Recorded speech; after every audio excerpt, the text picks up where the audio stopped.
Ruqyah biasanya dilakukan dengan membaca ayat-ayat di dalam Al-Quran. Sihir menjadi salah satu perbuatan yang paling tidak disukai oleh Allah.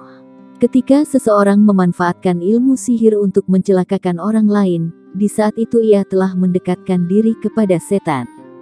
Jika seseorang terkena ilmu sihir, maka ia bisa mengalami sakit, masalah berkepanjangan, atau bahkan kematian.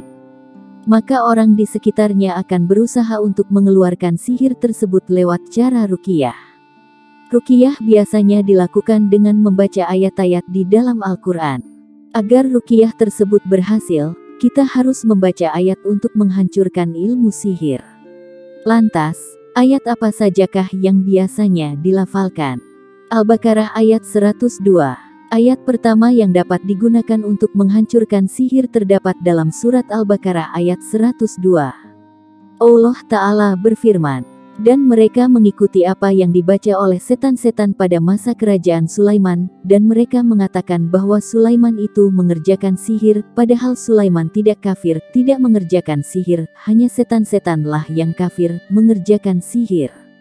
Mereka mengajarkan sihir kepada manusia dan apa yang diturunkan kepada dua orang malaikat di negeri Babil yaitu Harut dan Marut, sedang keduanya tidak mengajarkan sesuatu kepada seorang pun sebelum mengatakan, sesungguhnya kami hanya cobaan bagimu, sebab itu janganlah kamu kafir. Maka mereka mempelajari dari kedua malaikat itu apa yang dengan sihir itu, mereka dapat menceraikan antara seorang suami dengan istrinya. Dan mereka itu ahli sihir, tidak memberi mudarat dengan sihirnya kepada seorang pun, kecuali dengan izin Allah. Dan mereka mempelajari sesuatu yang tidak memberi mudarat kepadanya dan tidak memberi manfaat. Sesungguhnya mereka telah meyakini bahwa barang siapa yang menukarnya kitab Allah dengan sihir itu, tiadalah baginya keuntungan di akhirat, dan amat jahatlah perbuatan mereka menjual dirinya dengan sihir, kalau mereka mengetahui. Al-A'raf ayat 117-122.